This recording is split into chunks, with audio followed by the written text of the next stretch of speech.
반갑습니다. 금요기도회 하니까 좋죠? 너무 좋습니다. 찬송을 힘차게 부르고 너무 좋아요. 악한 마귀가 그냥 다 물러가고 하나님의 은혜가 충만해지는 오늘 맞이하게 돼서 너무 감사하게 생각합니다.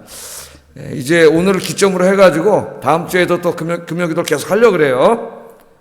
여러분 금요기도를 중단 없이 계속 할 수 있도록 여러분 기도해 주시기 바랍니다. 자, 하나님 말씀은 고린도전서 1장 18절입니다.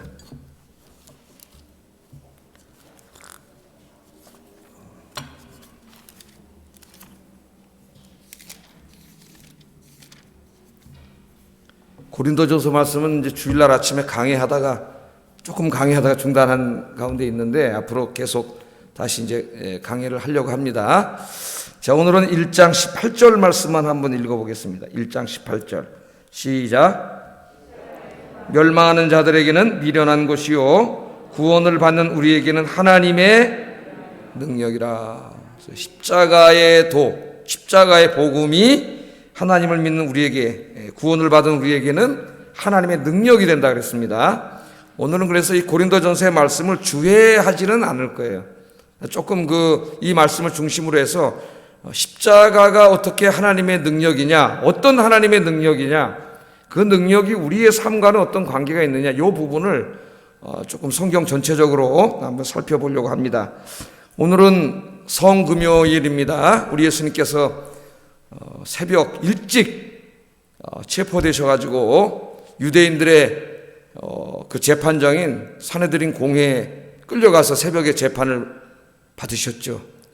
거기서 사람들이 예수님 얼굴에다 침을 뱉었습니다. 침을 뱉고 주먹으로 예수님 얼굴을 때렸어요. 그러니까 여러분 얼굴에다 누가 침을 뱉었다 한번 생각해 보세요. 그리고 주먹을 이렇게 탁, 그냥 한 대 빡 맞으면 오히려 그냥 아프기만 한데 딱 이렇게 맞았다고 생각해 보세요. 굉장히 모욕적인 것이죠. 그런 모욕을 다 당하시고 거기서 이제 유대인들에 의해서 유죄 판결을 이미 받고, 그 다음에 유대인들은 사형할 권한이 없기 때문에 다시 예수님을 끌고 빌라도, 그 당시에 그 유대 지역을 다스리고 있던 로마 총독 빌라도에게 새벽에 끌고 가서 예수님을 로마의 정치범으로 고발을 했습니다. 그래서 빌라도의 법정에서 예수님께서 재판을 받는데 결국 그 법정에서 십자가형을 선고받았어요. 십자가형. 그래서 이제 십자가에 매달려서 죽는 겁니다. 그 당시에 로마의 사형 방법 중에서 가장 사람을 잔인하게 죽이는 게 십자가에 매달아 죽이는 거예요. 그래서 로마인들은 아무리 극악무도한 죄를 져도 자기 민족인 로마인들은 절대 십자가에 매달아 죽이지 않았습니다. 그리고 십자가형이 막 비일비재로 일어나고 있었는데, 그때에도 로마의 좀 지식 있는 지식인들은 이 로마의 십자가형에 대해서 굉장히 비난을 했어요.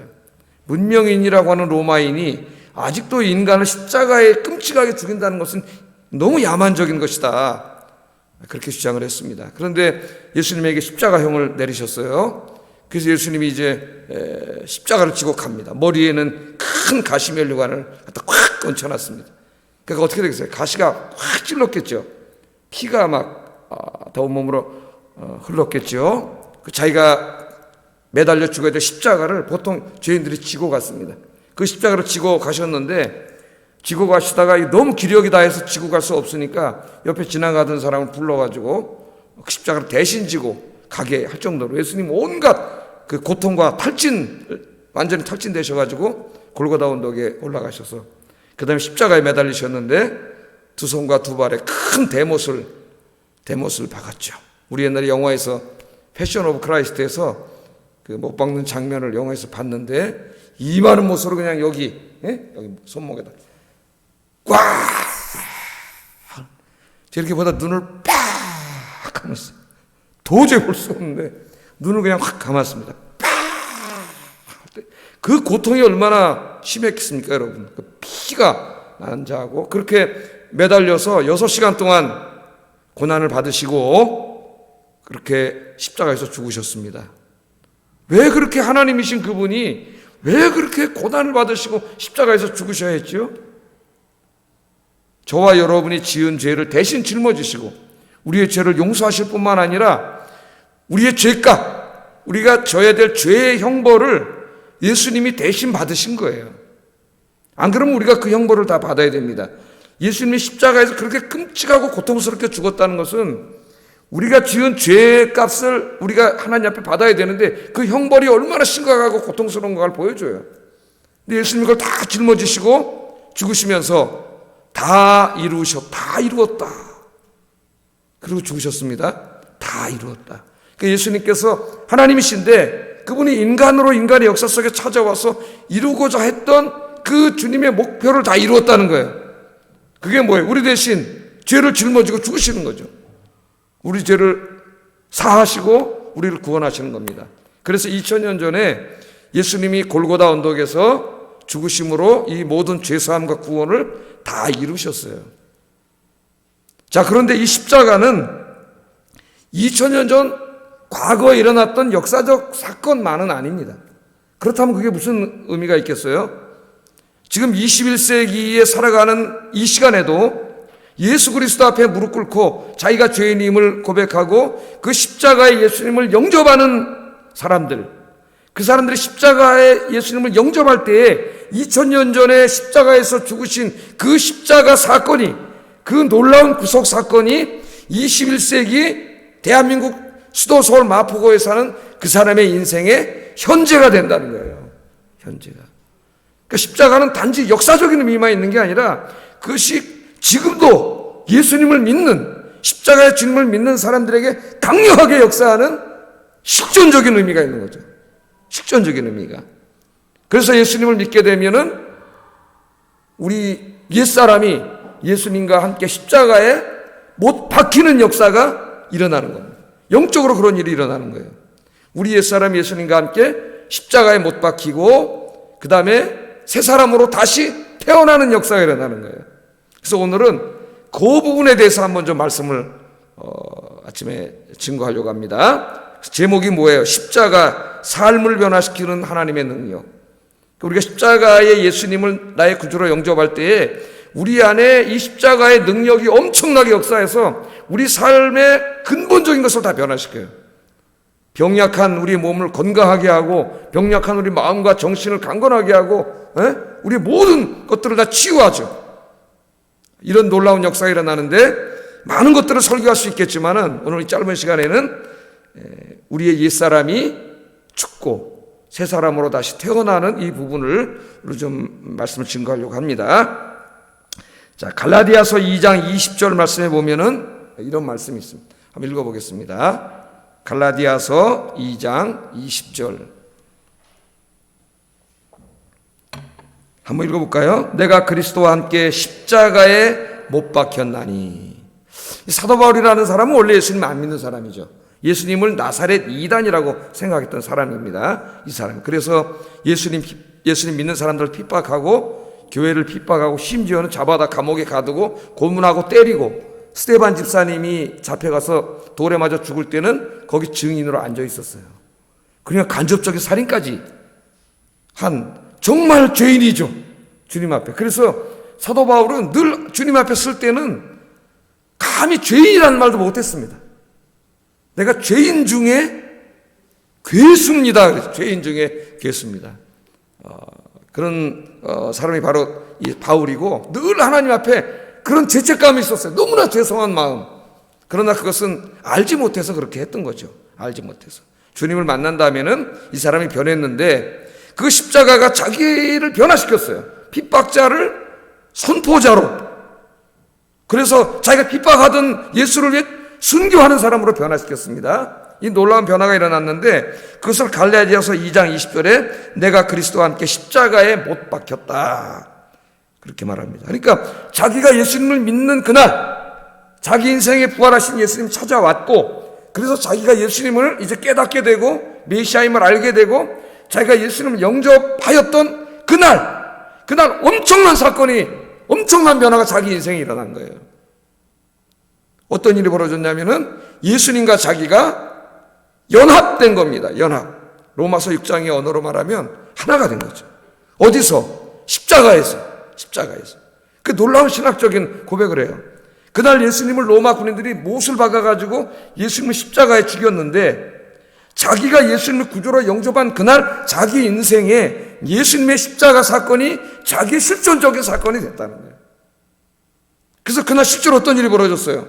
자기가 예수님과 함께 십자가에 못 박혔다 그렇게 말하잖아요. 못 박혔다. 굉장히 신비한 얘기를 하는 거예요, 신학적으로. 그러니까 여러분에게도 적용이 그대로 되는 거죠. 여러분이 어느 날 엉망진창으로 막 살아오다가 어떤 경로를 통해서든지 예수님을 만나게 되고 어느 날 밤에 회개하고 주님 앞에 죄인임을 고백하고 예수님 나의 구주로 영접했습니다. 그 내가 예수님을 영접하는 그날 내 인생에 어떤 일이 벌어지는 거냐면 내가 바로 2000년 전에 2000년 전에 그 주님의 십자가에 동참하는 일이 생기는 거예요. 여러분, 사람을 십자가에 못 박으면 어떻게 돼요? 죽죠. 그 예수님 죽으신 거 아니에요. 십자가에 못 박으면 죽은 거예요. 사도 바울은 자기가 예수님을 영접하는 그날 어떤 일이 벌어졌냐면은 2000년 전에 그 십자가로 자기가 가서 혹은 2000년 전에 십자가가 오늘 자기에게로 다가와서 자기가 예수님 옆에 함께 못 박혀서 죽었다 그렇게 말합니다. 그러니까 여러분 예수 믿는 날 여러분은 죽었어요. 십자가에 못 박혀 죽었어요. 오늘 그 얘기를 하잖아요. 십자가에 못 박혀 죽었어요. 그런데 바울이 안 죽었는데, 안 죽었으니까 이 말을 하고 있잖아요 지금. 그럼 바울이 죽었다는 건 뭐가 죽은 거예요? 자기 몸뚱아리가 죽었다는 게 아니라 자기의 옛사람이 죽었다는 거예요. 옛사람. 그 옛사람은 뭡니까? 탐욕과 욕심에 사로잡혀서 그 세상의 것들을 얻으려고, 그 세상의 것들을 더 즐기려고 그렇게 죄짓고 살았던 자기의 옛자, 그게 그날 죽었다는 겁니다. 여러분 예수님을 나의 구주로 영접하는 날 하나님께서 성령님을 보내셔가지고 여러분의 그 죄짓고 살던 옛사람을 십자가에 꽉 못 박아 죽이는 거예요. 예? 갈라디아서 5장 24절 한번 읽어보겠습니다. 시작. 그 정욕과 탐심을 십자가에 못 박았느니라. 우리의 옛사람이 뭐냐? 하나님 믿기 전에 우리 안에 있던 그 정욕과 탐욕이에요. 탐심. 그것으로 인해서 그것 때문에 우리는 우상을 숭배하고 죄를 짓고 사는 거예요. 그걸 조금이라도 더 얻으려고. 일만하게, 돈은 일만하게 뿌리가 된다 그랬죠. 탐심은 우상 숭배라 그랬습니다. 탐심과 돈을 사랑함이 우리 모든 인간의 죄악의 근본이에요. 근본. 또 세상에 대한 탐욕, 세상을 즐기려는 쾌락에 대한 그 탐욕, 탐심, 이런 것들을 가지고 죄 짓고 살았죠. 사도 바울도 예수님 믿기 전에는 그 사람은 자기가 가지고 있는 인간적인 자원이 최고 진리라고 믿고 살았습니다. 그 사람 당시에 공부도 제일 많이 한 사람. 그 당시 그레코 로마 시대 철학과 문화, 그 다음에 언어, 종교, 율법에 모든 능통한 당대 최고의 학자예요. 그 다음에 그런 로마 시민권을 가지고 있는 권력자예요. 재산도 많이 가지고 있었습니다. 아버지가 군용 텐트를 만들어서 군납하면서 돈도 많이 있었어요. 이 사람은. 부러울 것이 없는 사람이었어요. 그게 거기에 최가치를 두고 살았습니다. 그래서 그것들을 다 얻고 더 풍성히 얻고 누리면서 사는 것을 진리라고 생각했어요, 인생에. 그러나 어느 날 예수님 만난 다음에 그게 얼마나 헛된 짓인가를 깨닫게 됐어요. 그래서 뭐라 그랬어요? 그 모든 게 다 뭐라 그랬습니까? 배설물로. 주님을 만난 그날 그는 자기 옛사람을 십자가에 못 박고 그 모든 것들을 똥으로 여겼다 이게. 근데 어떤 사람들은 예수 믿고도 그것들을 아직까지 그것들의 최고의 가치를 두고 그것들을 얻으려고 기도하고 예배하고 사는 사람들이 있어요. 그래서 그날 사도 바울은 자기를 그 정욕과 탐심을 자기 고백하는 겁니다. 그날 다 나는 이런 것들을 십자가에 못 박아 죽였습니다. 죽였습니다. 그렇게 이야기하고 있습니다. 우리도 마찬가지예요. 그런데 정말 죽었나요? 여러분 정말 죽으셨습니까?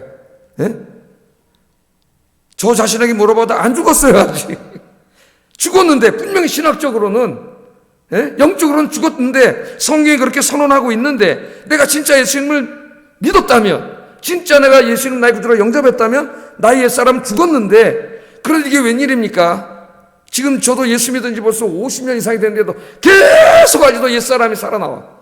그 탐심과 탐욕과 욕심이 계속 삐죽삐죽 살아나와요. 왜 그럴까요 여러분? 왜 그럴까요? 우리는 예수 믿을 때 영적으로는 다 십자가에 못 박아 죽였는데 아직 우리 육신이 죽지 않았어요. 이 육신이 구원받지 못했다 그랬죠. 이 육신은 언제 구원받아요? 부활할 때 구원받는 거예요. 육신은 이제 죽으면 썩어서 없어지잖아요. 화장해서 태워버리잖아요. 예? 아직 구원받지 못한 거예요. 우리 주님이 재림하시는 날 이 몸이 다시 부활하지 않습니까? 그 부활하는 날 육신이 구원받는 거예요. 우리 육신이 구원받지 않았기 때문에 이 사탄은 어떻게 해야 돼요? 이 육신을 통해서 자꾸 우리의 죽어있는 옛사람, 십자가에 못 박은 옛사람을 자꾸 다시 살려내는 말이에요. 그리고 예수 믿는다 하면서도 자꾸 탐욕과 욕심에 사로잡혀서 우리가 살아가고, 때로는 그것들을 더 얻으려고 예배 드리는 것도 제대로 드리지도 않고, 기도도 안 하고, 봉사도 안 하고, 전도도 안 하고, 말씀 읽고 기도하는 생활도 게을리하고, 다시 옛사람이 자꾸 생겨나가지고 세상에 곁눈질하면서 살아간단 말이에요.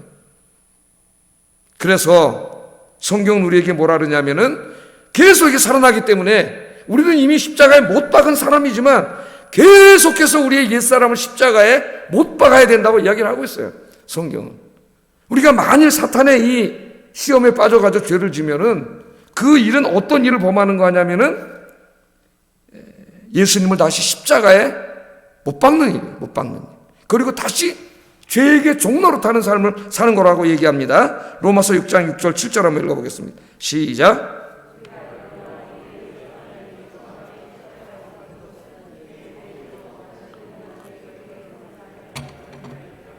이는 우리가 죽은 의롭다 하심을 얻었습니다. 우리가 십자가에 못 박혀 죽었잖아요.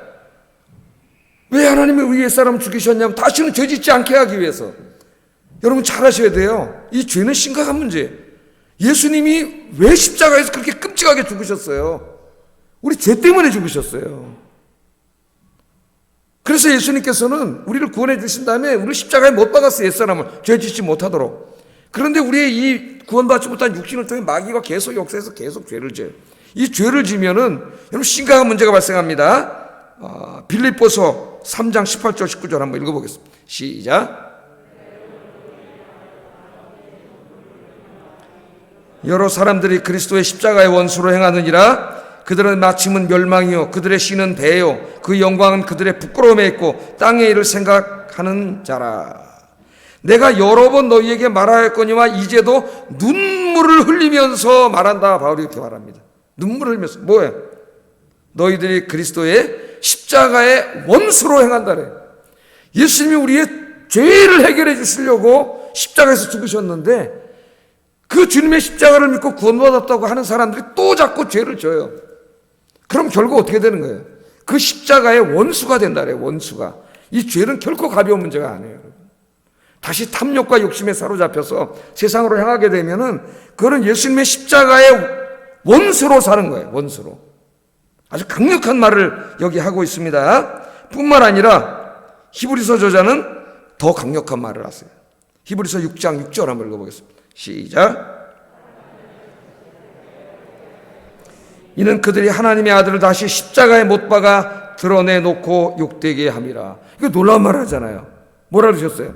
타락한 자들은 다시 새롭게 하여 회개할 수 없나니 이는 그들이 하나님의 아들을 다시 십자가에 못 박아 현저하게 욕되게 함이라. 그러니까 우리가 구원받았다 하면서 옛사람이 죽은 사람이라 하면서 다시 자꾸 마귀에게 끌려다니면서 옛사람이 살아나가지고 다시 그 탐욕과 욕심에 사로잡혀 죄악의 길을 가면은 그렇게 사는 것은 어떻게 하는 거예요? 우리가 다시 예수님 십자가에 못 박는 일이라는 거예요. 그렇게 생각해 본 적 있으세요?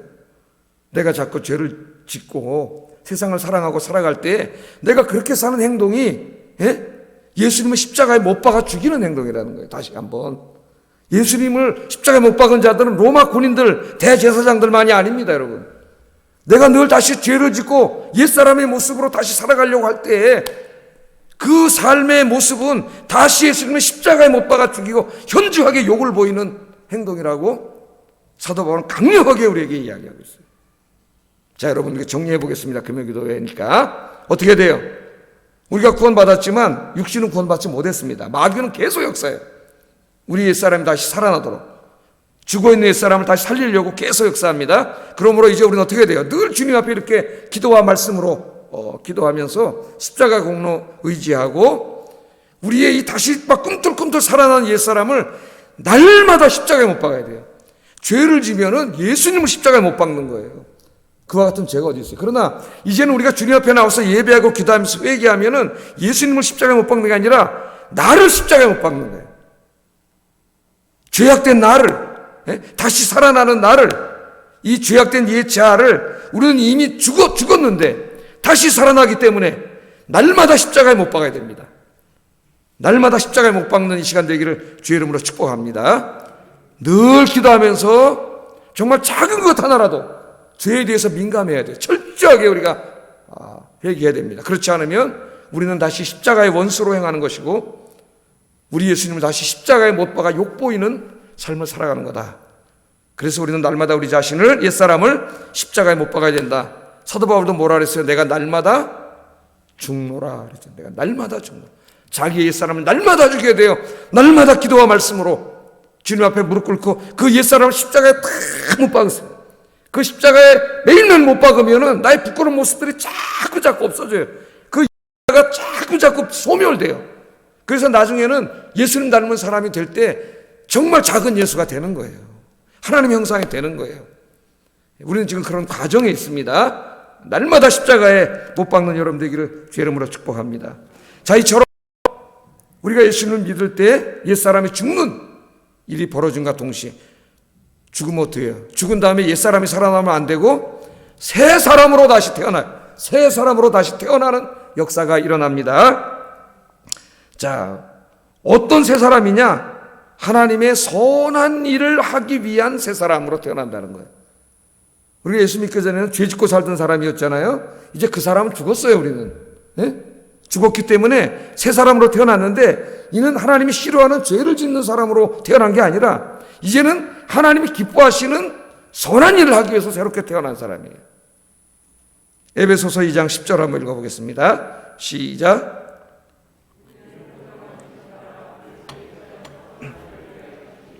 지으심을 받은 자니 이 일은 하나님이 전에 예비하사 우리로 그 가운데서 행하게 하려 하심이라.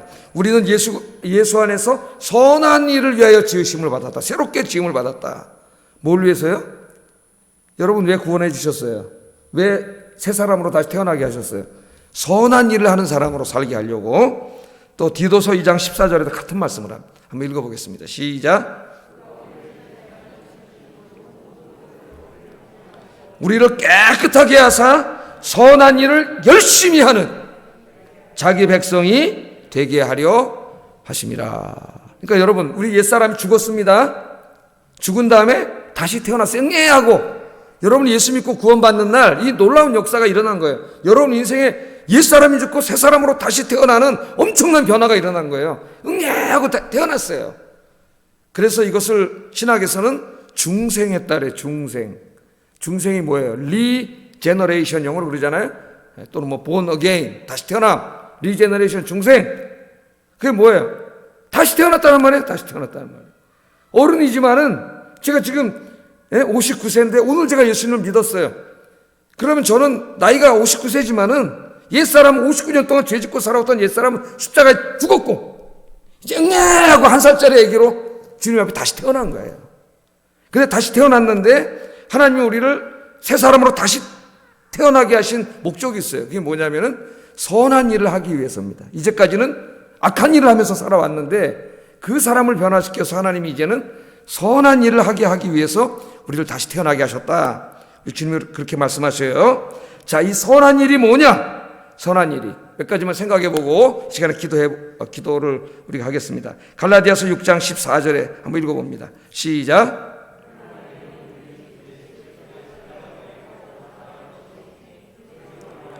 세상이 나를 대하여 십자가에 못 박고 내가 또한 세상을 대하여 그러하니라. 자, 여기 십자가에서 우리 옛사람을 못 박아 죽였다는 이야기를 하면서 어떤 말을 해요?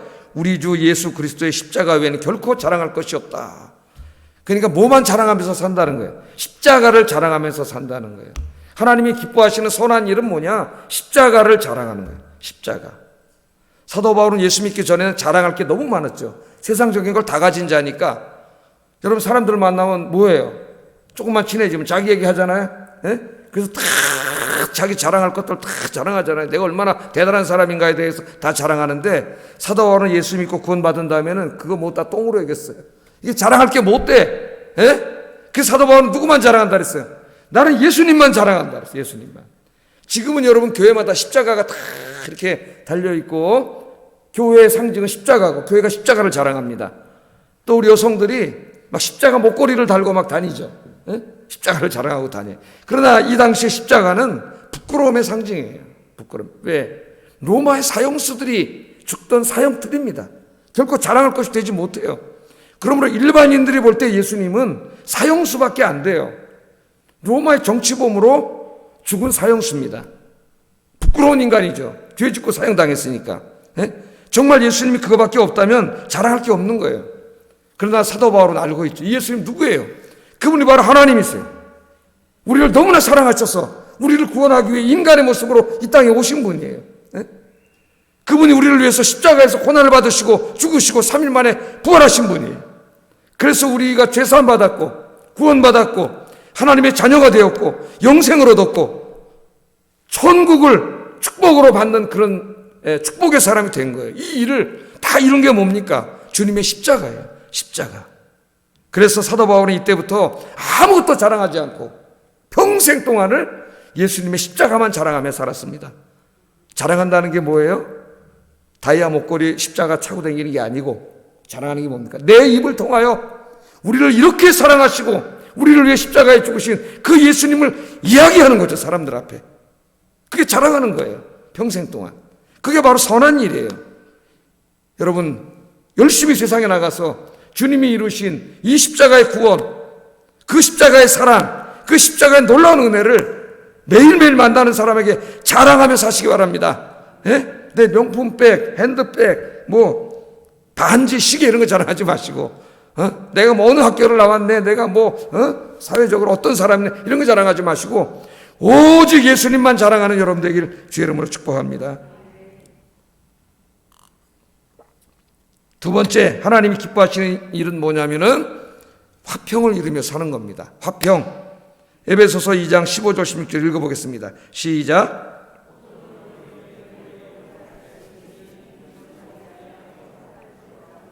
또 십자가로 이 둘을 한 몸으로 하나님과 화목하게 하려 하심이라. 원수된 것을 십자가로 소멸하시고 그렇게 말합니다. 여러분 우리가 예수 믿을 때 어떤 일이 벌어져요?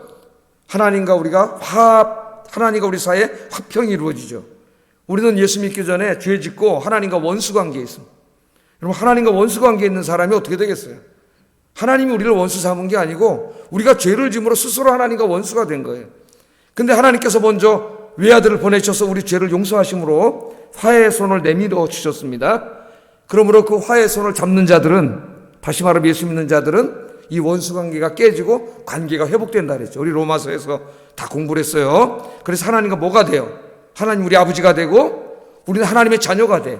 그 관계가 회복됨이 놀라운 일이 벌어지는 거예요. 하나님과 관계가 회복돼서 하나님의 자녀가 되는 거죠. 그런데 이렇게 하나님과 관계가 회복된 사람은 그걸로 끝나는 게 아닙니다. 하나님이 성령을 보내주시기 때문에 하나님과의 관계 회복된 그 화평이 우리 안에서 화평이 이루어져요. 그 성경에서는 평안이라 그래. 평안. 하나님이 우리 마음속에 평안을 주세요. 평화를 주시는 거예요. 그럼 우리 마음이 치유가 이루어집니다. 우리 마음속에 모든 미움과 증오와 슬픔과 우울과 불안과 이런 게 다 치유가 돼요. 평안을 주세요. 그럼 내가 치유가 되는 거예요. 그럼 내 안에 하나님의 평화가 이루어지고 하나님과의 평화가 이루어지고 내 안에 평화가 이루어진 사람은 그 다음에 나가서 다른 사람들과 만남 속에 뭘 이루어요? 평화를 이루게 돼요. 그게 이제 오늘 에베소서에서 하신 말씀이에요. 이 당시 유대인들하고 헬라인들은 원수지간입니다. 지금 우리와 일본 사람 이거보다 더 원수지간일 수도 있어요. 상종도 안 합니다. 상종도. 도저히 하나 될 수가 없는 사람들이에요. 근데 우리가 사도 바울이 나가서 막 복음을 전하다 보니까 헬라인도 예수를 믿게 되고 유대인도 예수를 믿게 됐어요. 근데 어느 날 이제 지금같이 이렇게 교회 건물이 큰 게 아니고 그 당시에 대부분은 가정교회입니다. 많이 모여야 뭐 한 20, 30명 모일 수 있는 좁은 공간에 들어가서 앉아있는데 여기 보니까 어제까지 싸우던 저 유대인 놈이 앉아있고 유대인이 볼 때는 이제 헬라인 놈이 저기 앉아있고 어제까지 무역하느라고 막 원수지간에 싸우고 그랬는데 거기 안에 들어와 있는 거예요. 또 보니까 종도 있고 예? 종을 뭐 그냥 진짜 아무것도 아닌 짐승처럼 여기는 그 주인들도 거기 와 도저히 화해될 수 없는 두 사람이 또 앉아있고 또 남자와 여자가 앉아있고 이런 일들이 벌어진 거예요. 그러니까 예수 그리스도의 십자가 안에서 도저히 하나가 될 수 없는 갈등 관계에 있던 사람들이 그 안에서 하나가 되고 화평을 이루고 심지어는 한 공동체, 한 가족을 이루는 역사가 초대교회에서 일어난 겁니다. 할렐루야. 예? 갈라디아 3장 28절 너무나 위대한 말씀. 그러나 우리 교회가 너무나 실천하지 못하는 말씀이에요. 한번 읽어보겠습니다. 시작.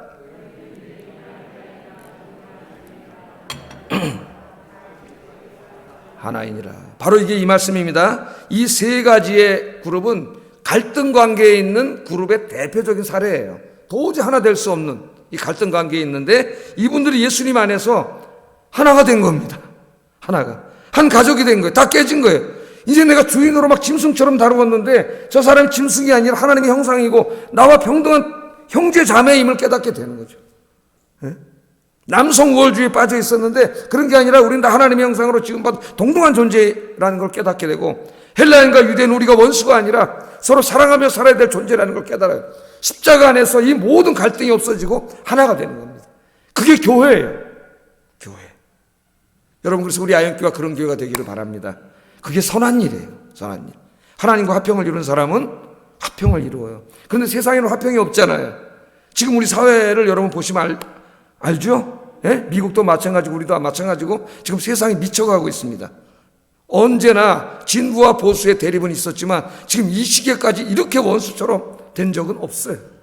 완전히 원수입니다. 총만 안 쐈지 전쟁에 지금도 선거가 있어가지고 완전히 전쟁에 제가 보니까 이 나라 어떡하죠 여러분? 선거가 끝나도 치유되지 않아요. 미국의 대통령이 바뀌었습니다. 바이든으로 바뀌었어요. 그런데 트럼프 지지자들이 협조하지 않습니다. 백신을 맞아야 되는데 트럼프 지지자들 백신을 안 맞아요. 그래서 속도가 늦어지고 있어요. 왜? 너무나 반으로 갈라져가지고 내가 지지하지 않던 자가 저 권력을 가졌기 때문에 절대 협조하지 않는 거예요. 거의 50대 50으로 미국이 나뉘어져 있습니다. 지금 우리나라도 마찬가지예요. 지금 이렇게 정치인들이 이 나라를 나눠놔가지고 이거 어떻게 하지 이걸? 누가 이걸 치유해야 됩니까? 하나님 믿는 사람, 우리의 사명이에요. 그러므로 우리는 먼저 교회 안에서 화평을 이루어야 돼. 교회 안에 이런 세상에 도저히 하나 될 수 없는 사람들이 다 모여서 십자가 안에서 화평을 이루고 한 가족을 이루는 이 사회의 사람들이 본받아야 될 모범적인 모습을 교회가 먼저 보여줘야 돼요. 그런데 교회도 싸우고 있어요. 지금 교회도. 예? 그러면 이 세상은 지옥이 되는 거예요. 우리 아영교회가 이 공동체 안에서 정말 하나 될 수 없는 조건을 가진 많은 사람들이 하나가 되고 사랑하고 서로 화평을 이루면서 살아가는 진짜 천국과 같은 교회 되기를 주의 이름으로 축복합니다. 그 다음에 마지막으로 이제 시간이 많아서 한 가지만 간단하게 말하고 마치겠는데, 하나님 기뻐하시는 일은 뭐냐? 이제 세상의 욕심과 탐심을 품고 맨날 그냥 그 돈, 권력, 세상의 쾌락, 재미 이런 거 추구하고 사는 게 아니라 이제는 주님이 걸어가신 십자가를 지고 사명을 감당하며 사는 삶이에요. 삶의 방향이 바뀌는 거예요. 방향이. 마태복음 16장 24, 25절 한번 읽어보겠습니다. 시작.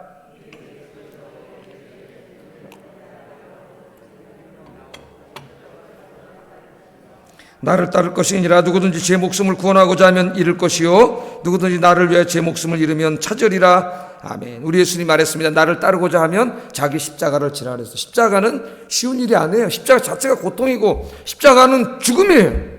예? 그 십자가를 지라 그랬어요. 그 십자가는 우리의 사명의 십자가예요. 우리 교회가 이런 화평한 공동체를 이루고 죽어가는 생명을 구원하고, 예? 하나님 기뻐하시는 일을 하고 맡겨준 사명을 잘 감당하는 그 일이 십자가를 지는 거예요. 이제 우리 남은 인생을 좀 더 의미 있고 가치 있는 일, 하나님이 선하게 여기시는 일, 기뻐하시는 일에 좀 더 우리 인생을 투자하며 살아야 됩니다. 십자가 지고 걸어가시는 저와 여러분 되기를 주의 이름으로 축복합니다. 기도하겠습니다. 2000년 전에 하나님이신 그분이 인간의 몸을 입고 이 땅에 오셔서 저 골고다 언덕에 십자가 지고 우리를 위해 죽으셨습니다. 그러나 그 십자가는 2000년 전에 역사적인 사건이 아니라 그 십자가를 붙드는 21세기 지금 이 시간에도 우리에게 찾아오는 강력하게 역사하는 우리의 삶을 변화시키는 실존적인 하나님의 능력입니다. 이 시간에 기도하겠습니다. 하나님, 우리는 이미 옛사람은 십자가에 못 박아 장사 지낸 사람인데 아직도 악한 마귀에 의해서 자꾸 구원받지 못한 육신을 통해 이 탐욕과 욕심의 죄악들이 솟아나오는데 매일매일 주님 앞에 기도와 말씀으로 무릎 꿇어서 나의 옛사람을 십자가에 못 박아 장세 지내는 삶을 살게 하여 주시옵소서. 그래, 첫 번째 기도 제목입니다. 두 번째, 우리는 주님 안에서 선한 일을 위하여 새롭게 창조된 주님의 자녀들이라고 했사오니 십자가를 자랑하고 십자가 안에서 화평을 이루고 십자가를 기쁨으로 지고 가는 삶을 살게 하여 주시옵소서. 이 화면 그대로 보고 통성으로 기도하겠습니다. 사랑과 은혜가 충만하시